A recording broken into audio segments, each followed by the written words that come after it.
Hello, everyone, and welcome back to the Daily English Lab podcast. Imagine this. You're in the final interview for your dream job. The salary is incredible. The team is amazing. And then you open your mouth and say one word wrong. Just one. And suddenly, the hiring manager's face changes. They're no longer thinking about your qualifications. They're thinking, do they really understand English? Can I trust them in client meetings? Here's the brutal truth. Recruiters have told me that pronunciation mistakes, grammar errors, and wrong word choices have cost candidates six-figure job offers, not because they weren't qualified, but because their English wasn't where it needed to be. But here's the good news. The mistakes that cost people thousands, they're completely fixable. And today, we're exposing them. So stick around, because in the next 25 minutes, I'm going to show you exactly which words are sabotaging your career and how to master them before your next interview. Let's go. If you're new here, this channel is all about helping professionals like you master English in real, practical ways. Not boring grammar lessons, not textbook stuff that doesn't matter. We're talking about the English that actually matters for your career, your confidence, and your paycheck. Here's why this topic is so important right now.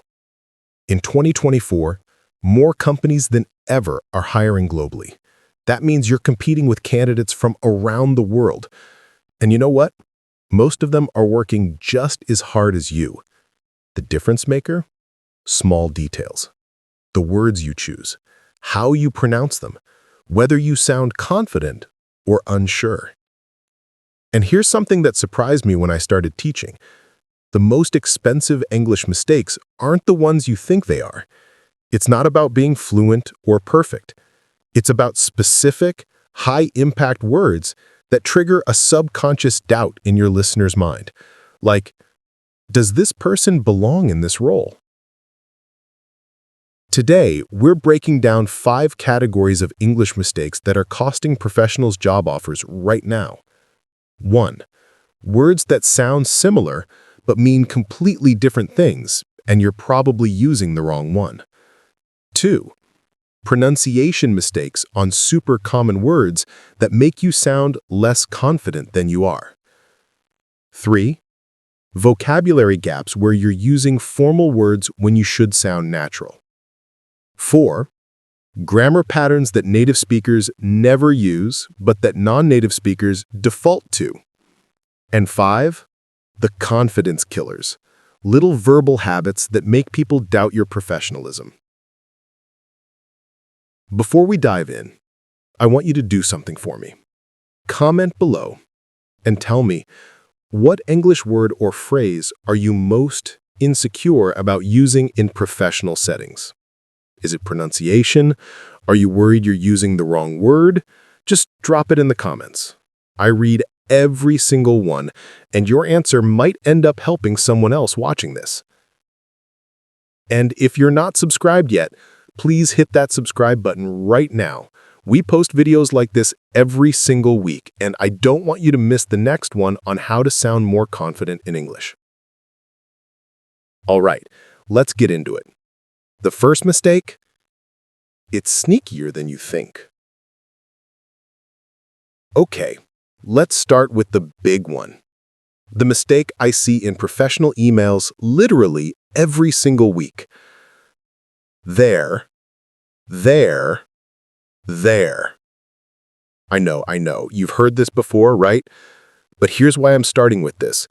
This isn't just about grammar correctness. This is about perception. When you use there instead of there in an email to a client or in a document your boss is reading, they instantly categorize you as someone who doesn't have strong attention to detail. And for professional roles, that kills credibility fast. Let me tell you a quick story. I had a coaching client, Maria, who was applying for a marketing manager position at a tech startup. Her portfolio was incredible. Her experience was perfect. But in her final email to the hiring team, she wrote, "I'm excited to bring my skills to their team." She got a rejection email within 24 hours. When she reached out later to ask why, the hiring manager was honest. "We were concerned about attention to detail. In marketing, that matters." One word. That's all it took. So let's fix this once and for all. There. This one points to a place or is used in phrases like there is or there are. The meeting is over there. There are 5 candidates in the running. There. This is possessive. It shows something belongs to people. Their presentation was amazing. The team brought their laptops. There. This is a contraction. It means they are. They're going to love this project. They're the best in the industry. Here's how I remember it. There has the word hi in it, and hi sounds like, hey, that's mine. Possessive energy. That word owns something. There has the word re, which sounds like are, because that's what it means. There ends with ere, which sounds like area, a place. Now, here's why people mess this up. When you're thinking and typing fast, especially in a professional email where you're a little stressed, your brain just grabs one of these and moves on. You're not thinking about the spelling, you're thinking about the message, and that's human.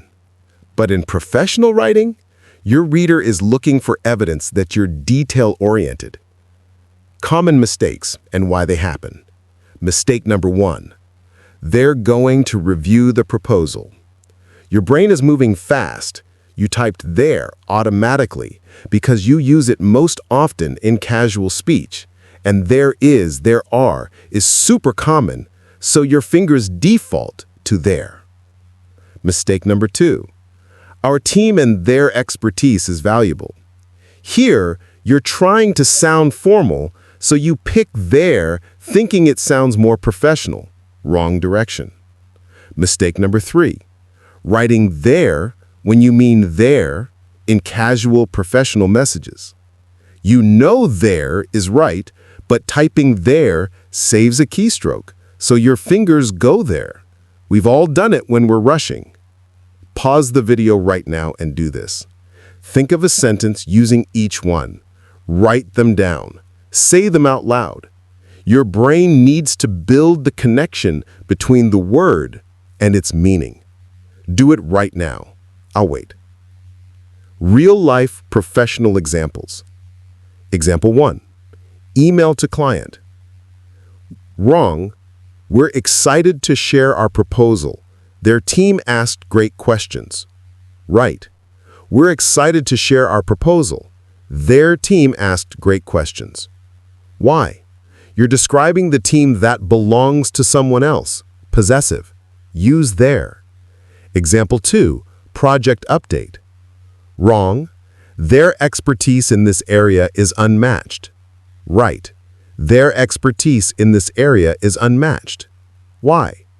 You're talking about something that belongs to them. Always there. Example 3. Meeting notes. Wrong. They're preparing the final report over there. Right. They're preparing the final report over there. Why? There means they are, contraction, and the second there refers to the location. Example 4. LinkedIn post. Controversial. Wrong. Great working with this team on their latest project. Right. Great working with this team on their latest project. Why? On LinkedIn, your professional brand matters even more. Recruiters are reading your posts.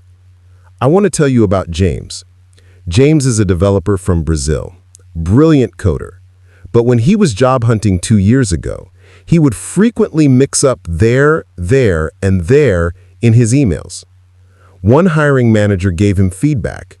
We were concerned this might indicate gaps in your English communication for client-facing work. James felt embarrassed at first. But then what? He printed out these 3 words on a sticky note and put it on his monitor. Every time he wrote an email, he did a quick scan for these 3 words. 2 weeks later, he landed a job paying $120,000. He told me later, that sticky note probably made me $20,000 more than I would have earned otherwise because I got hired faster and at a higher level. I want you to pause this video right now and do this sentence. Blank going to present blank new strategy over blank. Fill in the blanks with there, there, there. Take 30 seconds. Do it now. Write it down or say it out loud. Got it? Answers, they're going to present their new strategy over there. If you got all 3 right, drop a check in the comments. If you got 2 out of 3, that's still progress. Comment anyway. Okay, so you've got there, there locked down now. But the next mistake? This one is even more common in professional settings, and it's about a word you probably use multiple times a day. It's about action versus suggestion. And honestly, it makes people sound less confident without them even realizing it. Let's get into it. This mistake right here, this one makes people sound less confident, less in control, and less like leadership material. And most people have no idea they're doing it. It's about would versus will. Think about how these sound. Statement A, I will help you with this project. Statement B, I would help you with this project. Do you feel the difference? Statement A sounds committed, decisive, ready.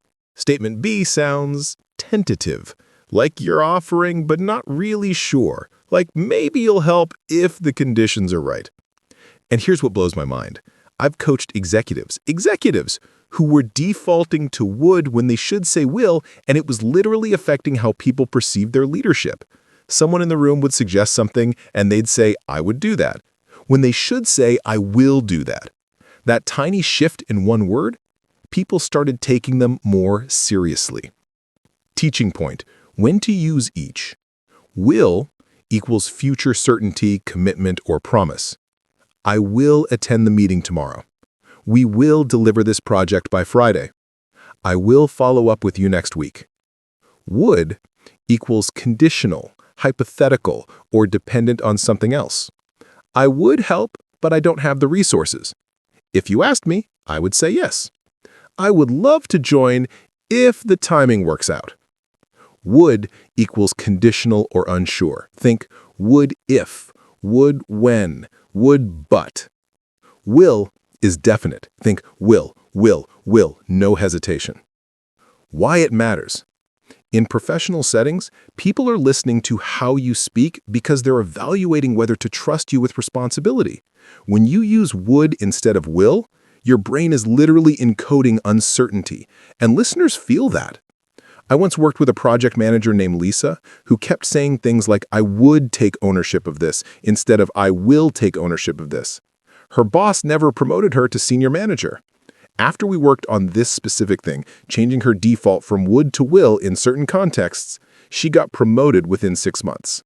Same job, same performance, different words. Common mistakes. Mistake number 1, using would when you should use will in professional commitments. X, I would complete this by Friday. Check. I will complete this by Friday. Why? You're making a commitment, not offering a hypothetical. Mistake number 2, using would in contexts where you sound weak or apologetic. X, I would be happy to lead this meeting. Check. I will lead this meeting and I'm happy to do it. Why? Flipping the structure makes you sound more confident. Mistake number 3, overusing would in pitches or sales conversations. X, we would love to work with you. Check. We will deliver exceptional results for you. Why? In sales, definitiveness sells. Uncertainty doesn't. Real-life professional examples. Example 1. In a meeting, X, week, I would suggest we try a different approach. Check. Strong, I will implement a different approach. The shift, not just suggesting anymore, you're committed. Example 2, email to client. X, uncertain. I would be happy to send you the proposal next week. Check. I will send you the proposal by Wednesday. The shift, not vague about timing, not tentative, specific and committed. Example 3, interview response. X, sounds weak. I would try to bring the skill to the team. Check, sounds strong. I will bring the skill to the team immediately. The shift, from hypothetical to committed. Example 4, performance review. X, passive. I would improve my performance next quarter if I had support. Check, active. I will improve my performance next quarter. Here's my plan. The shift is taking ownership instead of making excuses. So there's this guy, David, who was interviewing for a VP role. He was incredibly qualified, but in the interview, when they asked, how would you handle this challenging situation, he kept responding with, I would do this, I would do that. The hiring committee feedback, he seems qualified, but he doesn't sound like he's ready to commit to the role. He didn't get the job. When he realized what was happening, that his language was affecting perception, he worked on switching his default from would. In the next interview, 3 months later, same type of role, he said things like, I will immediately, I will prioritize, I will bring. He got hired, and his first salary offer was $30,000 higher than the position he'd interviewed for before. It wasn't his qualifications that changed, it was his language, his certainty, his commitment. Okay, your turn. Pause this video and practice this. You're in a job interview, and they ask, how would you handle a difficult client? Give me 2 responses. One using would, the weak version. One using will, the strong version. Say them out loud. Feel the difference in your own mouth. Your body knows the difference between tentative and committed. Comment below. Which one are you? Do you tend to default to would when you should say will? And if you've already started making this shift in your professional life, tell me in the comments. I love hearing these stories. All right, so would versus will is about projecting confidence. But the next mistake, this one is about vocabulary, and it's costing people thousands because they're not using the exact right word in professional settings. Some of you might be doing this right now, especially if English isn't your first language. It's about words that look similar or sound similar, but are not interchangeable, and they're really common. Let's dive in. Okay, this one is quick, but it's so important, and I'm including it because I literally see this in LinkedIn profiles, cover letters, and professional emails every single day. Advice? Advise. One letter different, completely different meanings, and your reader definitely notices when you get it wrong. Here's why this matters. When you mix these up, you look like you haven't proofread, like you don't care about the details. And in job hunting, recruiters are looking for reasons to filter you out. And careless word choice, that's an easy filter. Teaching point, the difference. Advice is a noun, a thing, an opinion or recommendation. I need your advice on this decision. My manager gave me some excellent advice. The financial advisor provided investment advice. Advise is a verb, an action, to give advice or to recommend. Can you advise me on the best approach? I strongly advise you to apply for this position. My mentor advises me regularly on career decisions. This is so important, so here's my memory hack. Advice ends in ice.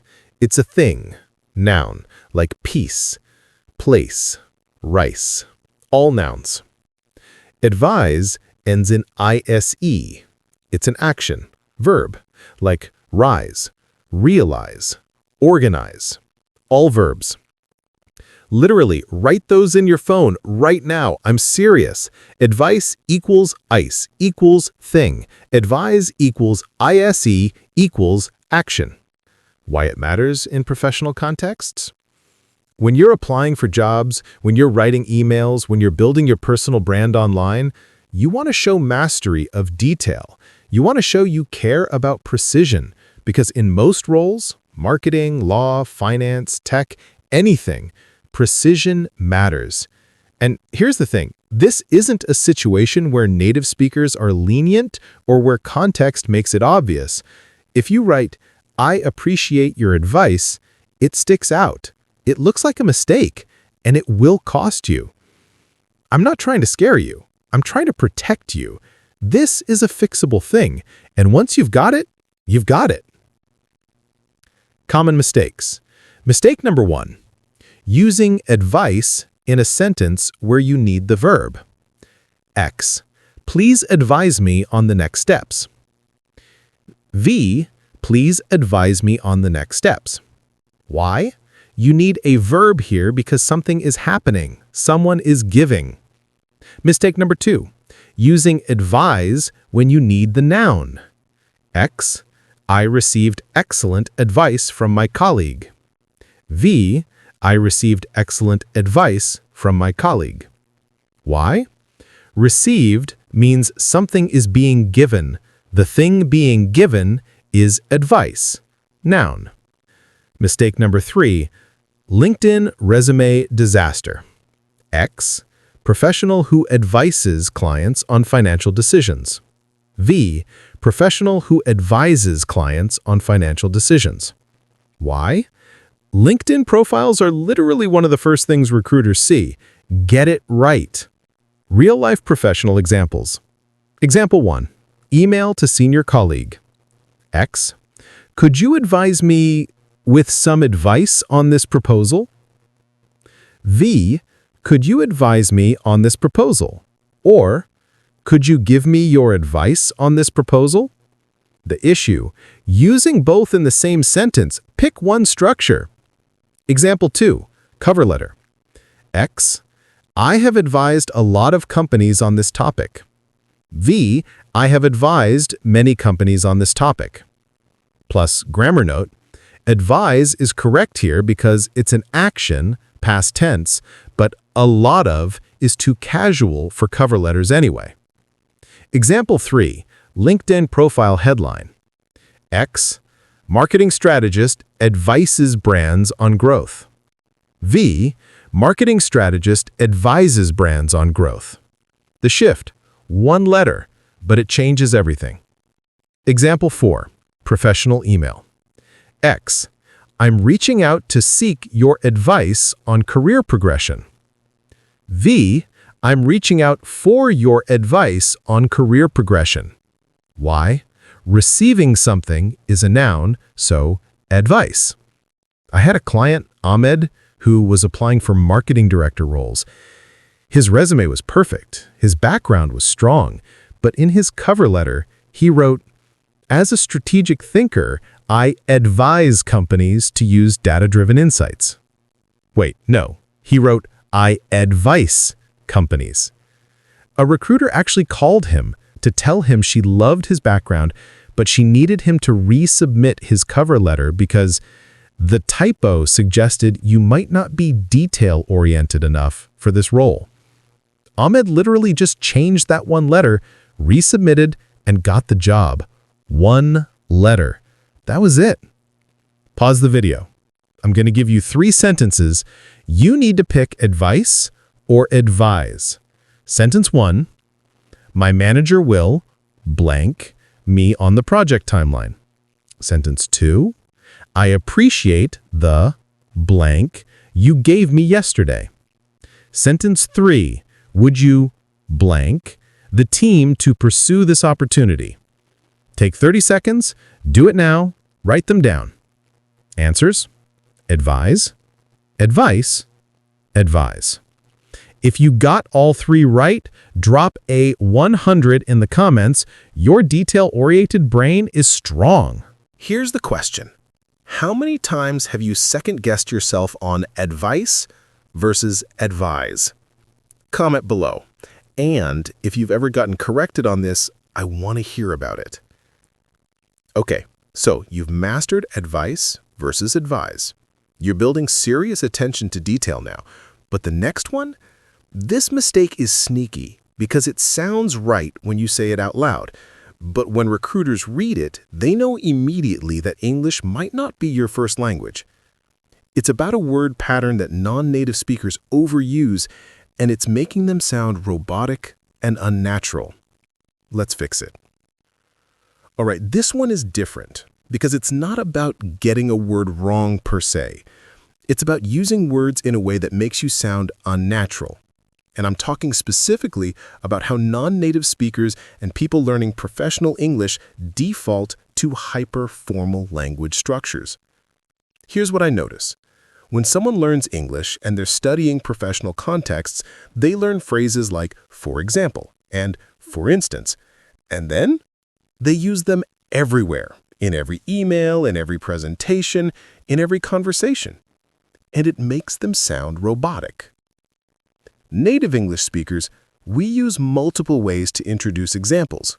We use "for example," "for instance," "like," "such as," "for one thing," "consider," "think about," or we just say it without any intro at all. But non-native speakers often stick to "for example" because it's what they learned first, and they stick with it, always. And it makes you sound like you're reading from a textbook instead of having a conversation. In interviews and professional settings, people want to work with people who communicate naturally. When you sound robotic or overly formal, you create distance. You sound like you're not completely comfortable with English, and that makes people wonder about your flexibility, your ability to connect with teams, your cultural adaptability. I'm not saying "for example" is wrong. It's perfectly correct. But if you only use that phrase, it signals that you're at a certain English level. You're not yet at the level where you're fluent enough to vary your language naturally. And in competitive job markets, that matters. Mistake number 1. Using "for example" in every single situation. I have strong communication skills. For example, I led meetings. For example, I presented to clients. For example, I negotiated contracts. The improved version is, I have strong communication skills, I led meetings, presented to clients, and negotiated contracts. Why? Sometimes you don't need an intro at all. The list speaks for itself. Mistake number 2. Using "for example" in casual professional conversation. I really enjoy problem solving. For example, last week I fixed a software issue. The improved version is, I really enjoy problem solving. Just last week, I fixed a software issue.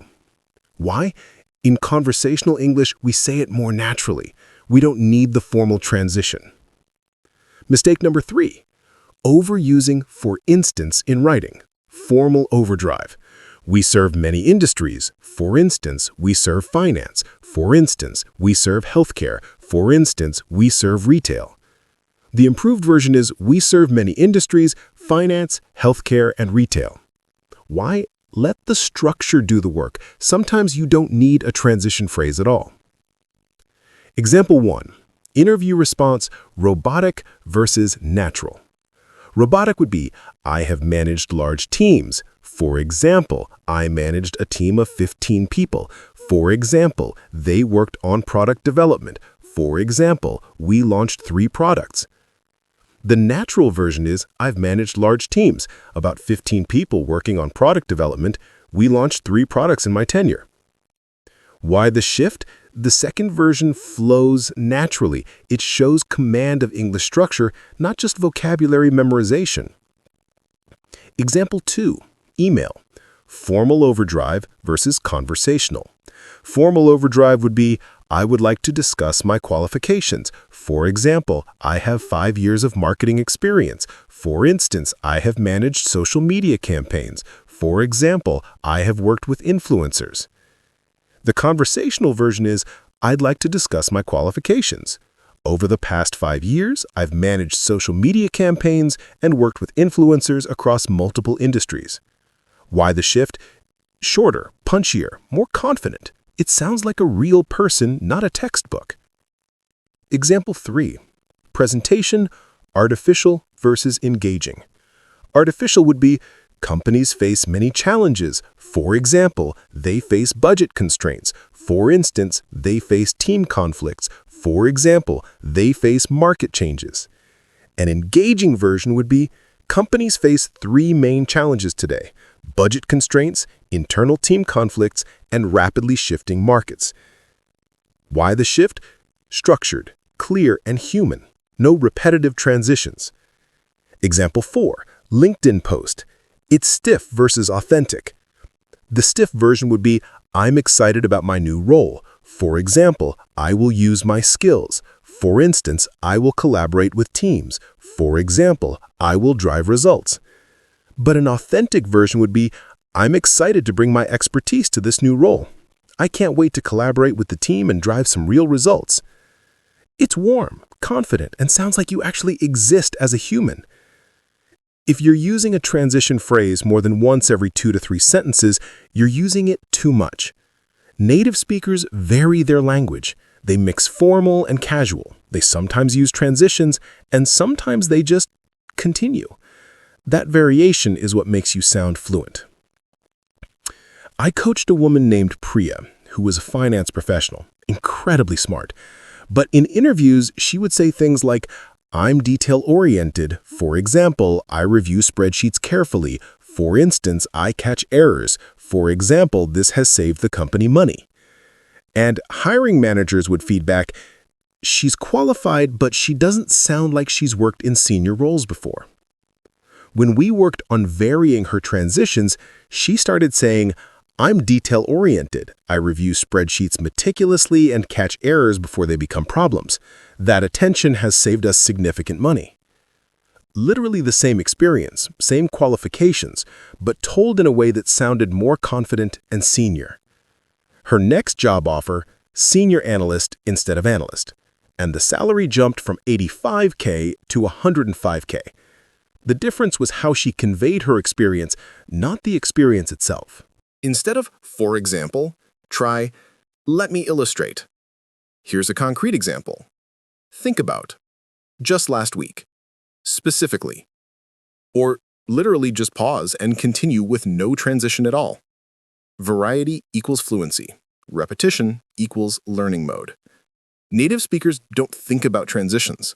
They just naturally vary how they introduce examples. If you're thinking about your transitions, you're still in learning mode.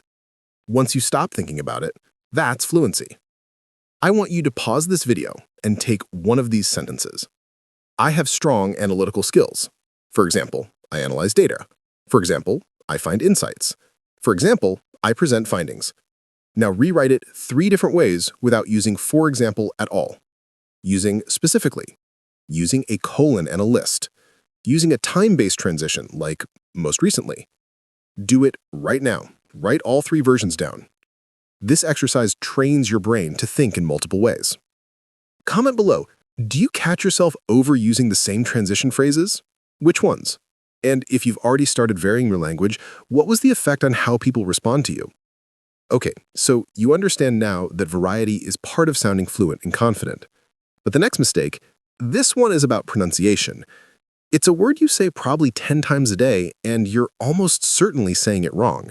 And when you say it wrong, people instantly notice you're not a native speaker. Let's fix it. All right, we're getting into the sneaky stuff now. Because here's something most people don't realize.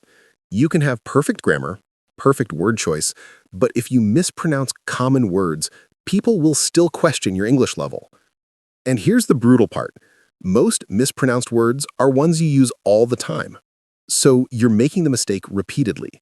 And every time, it's creating a tiny gap between you and sounding like a native speaker.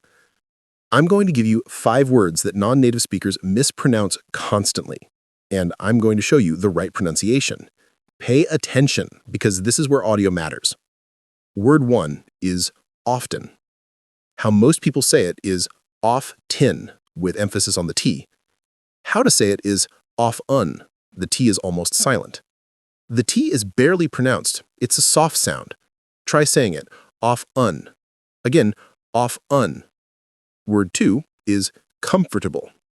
How most people say it is comfortable, 4 syllables. How to say it is comfortable or comfortable, 3 syllables. The middle is compressed. It's not comfortable. That's a very formal, non-native way to say it. Native speakers compress it. comfortable. Word 3 is schedule. How most people say it is schedule, American style. How to say it is depends on context, but in professional American English, it's schedule. But if you're in UK English, it's schedule. The key, don't add extra syllables. It's 2 syllables, not 3. Word 4 is Wednesday. How most people say it is Wednesday, clearly. How to say it is Wednesday, compressed. The D is soft. Most native speakers don't pronounce every letter. It sounds almost like Wednesday. Quick, compressed. Word 5 is library. How most people say it is library, 3 clear syllables. How to say it is library or library, compressed. The first syllable gets the emphasis. Why this matters? Here's what happens in your brain when you hear someone mispronounce a common word. Instant categorization. Your listener thinks, oh, they're learning English, or they're not a native speaker. And in professional contexts, that matters because it can affect how seriously people take you.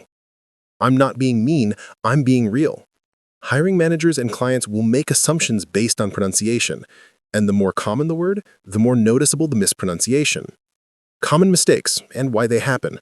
Mistake number 1 is pronouncing every letter clearly. Like, I am comfortable with this data. But it's properly pronounced, I'm comfortable with this data. Why? English is not a phonetic language. Native speakers compress and blur sounds. That's actually proper English, not lazy English. Mistake number 2 is emphasizing the wrong syllable. Like, I will update you on Wednesday. But properly pronounced, I will update you on Wednesday. Why? English stress patterns are different from many other languages. The stress matters more than clarity. Mistake number 3 is adding syllables that don't exist. Like, we will schedule the meeting. But it's properly pronounced, we will schedule the meeting. Why? You're overthinking it. Compress it. Real-life professional examples. Example 1. In an interview, pronunciation matters. Like, I am very comfortable taking on challenging projects and will often work late. But properly pronounced, I'm very comfortable taking on challenging projects and will often work late. The effect, second one sounds more natural, more confident. Example 2. In a client call. Incorrectly, we have scheduled this for Wednesday. But correctly, we have scheduled this for Wednesday. The effect, more professional, faster, more in control. Example 3. In a team meeting. Incorrectly, I'm comfortable saying often that we need better systems. But correctly pronounced, I'm comfortable saying often that we need better systems. The effect, a tiny shift, but listeners perceive more authority. Example 4. In a presentation. Incorrectly, this is comfortable data to work with. But correctly pronounced, this is comfortable data to work with. The effect, you sound rushed, natural, in control. I had a client, Yuki, from Japan. She was brilliant. MIT graduate, working in tech, incredibly smart. But in meetings, when she said, I'm often asked to lead projects, people's ears would perk up. Not because it was wrong grammatically, but because it sounded slightly off. She wasn't confident enough to fully own her expertise verbally, even though her actual skills were world-class. When we worked on her pronunciation, especially these 5 words, something shifted. She started saying often instead of often. She compressed comfortable into comfortable. And suddenly, she sounded more authoritative. Within 3 months, she was promoted to senior engineer. Same job, same skills, different pronunciation. Native English speakers prioritize flow and speed over clarity. We compress, we blend, we soften sounds. If you're pronouncing every single letter clearly, you sound non-native. It's that simple. Pause this video right now. I need you to say these 5 words out loud, 3 times each. Often. Say it 3 times. Feel the soft T. Comfortable. Say it 3 times. Compress the middle. Wednesday. Say it 3 times. Quick and blended. Schedule. Say it 3 times. 2 syllables, not 3. Library. Say it 3 times. Emphasize the first syllable. Do this right now. I'm serious. Your mouth needs to build the muscle memory. Say them out loud. Don't just think them. Now, record yourself saying a professional sentence using each word. Play it back. Does it sound natural? Bonus words that trip people up. Probably turns into probably. Realize turns into really. Picture turns into picture. Comment below. Which of these words do you mispronounce? Be honest. And if you're already nailing these pronunciations, tell me which word was the hardest for you to master. Okay, so you're now aware of pronunciation pitfalls, and you've got those 5 words locked down. But here's the thing that ties everything together. All of these mistakes, the wrong words, the weak phrasing, the mispronunciations, they all add up to one impression. And that's what we're going to address in the next section. It's the pattern that's actually costing you money. All right, let's zoom out for a second. We've covered a lot, but here's what I want you to understand. All of these mistakes roll up into one perception: uncertainty. When you mix up there, they, when you say would instead of will, when you sound robotic with overused phrases, when you mispronounce common words, hiring managers hear one thing: this person isn't completely confident in their English. And here's the thing: you can be incredibly qualified and still lose an opportunity because of uncertainty signals. The 3 biggest patterns to fix. Pattern number 1, hesitation through word choice. You see this when people use soft language. I would maybe try instead of I will. I think I could possibly instead of I will. I'm not sure, but the fix is lead with confidence. Make a statement, then add nuance if needed. Example: I think we maybe could improve our process. For example, we could try something. I will improve our process. Specifically, I'll implement a new workflow system. Pattern number 2, sounding unnatural or overly formal. This happens when you default to textbook English. Over-relying on for example and for instance. Using the same transition phrases repeatedly.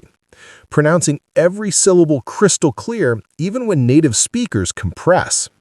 The fix is vary your language. Mix formal and casual. Let words flow naturally. Example: I have achieved many things. For example, I led teams. For instance, I managed budgets. For example, I increased revenue. I've led teams, managed large budgets, and increased revenue by 30%. Pattern number 3, small errors in high visibility places. Things like there in emails, advise in resumes, pronunciation mistakes in interviews. The fix is proofread everything. Have someone else check it, especially for these common mistakes. Here's the brutal truth. Hiring managers aren't looking for perfection. They're looking for professionalism. And professionalism signals attention to detail, respect for the process, and care about communication. When you get these little things wrong, it signals the opposite. Is it fair? Maybe not, but it's real. And knowing this, you can control it. The fix, your action plan. Before your next interview, email, or professional communication, check for there. Find and fix. Scan for weak language. Change would to will where appropriate. Look for advise errors. If you used both, check that they're correct. Count your transition phrases. If you used for example more than twice, rewrite. Record yourself speaking. Do you sound natural or robotic? That's it. 5 checks. That's your difference maker. Comment right now. Which of these patterns do you recognize in yourself? Be specific and commit to fixing one this week. Okay, we covered a ton today. Let me bring this back to the beginning. The $1,000 mistake isn't about being fluent or perfect. It's about removing signals of uncertainty. Here are your 5 key takeaways. Number 1. There. 3 different words, 1 sticky note on your monitor. Impossible to confuse once you lock it in. Number 2. Would versus will. Would equals uncertain. Will equals committed. Choose the right one and you sound like leadership material. Number 3. Advice versus advise. Advice equals thing. Advise equals action. 1 letter matters more than you think. Number 4. Vary your language. Don't rely on the same transition phrases. Mix it up. Sound natural, not scripted. Number 5. Pronunciation is credibility. Soft consonants, compressed syllables, flow over clarity. That's how fluent people sound. Here's what I want you to do right now. Pick one of these mistakes, the one you recognize in yourself, and commit to fixing it this week. Not all 5, just 1. By next week, that one thing is locked in. Then you move to the next. That's how you build fluency. That's how you go from good English to this person is ready for a senior role. Comment below. Which one mistake are you committing to fix this week? I'm going to read these comments and I want to see your commitment. Make it public. That accountability matters. All right, before you go, I want to say something. The fact that you're watching this video, that means you care. You care about your English, you care about your career, you care about the details, and that matters. Most people don't do this work. They stay stuck in the same patterns. They wonder why they keep getting passed over for promotions, why job offers aren't coming, why people don't seem to take them seriously in meetings. But you're different. You're here, learning, fixing these things. So when you go into your next interview, your next client call, your next important email, you're not going in with doubt. You're going in knowing these words are right, knowing your pronunciation is solid, knowing you sound confident and professional. That's worth more than $1,000. That's the foundation of career growth. I want to hear from you. Comment below. Tell me which mistake you're fixing. Tell me your wins. Tell me how this video helped. If this helped you, please hit that like button and subscribe. We're posting videos like this every single week on pronunciation, vocabulary, grammar, and interview skills. Next week, we're going even deeper. We're breaking down the 5 phrases that will make you sound like a native speaker instantly. These are the phrases that people use in real conversations, and most non-native speakers have never heard of them. You do not want to miss that one. Thanks for watching. You've got this. Now go fix those words and let me know how it goes. See you in the next video.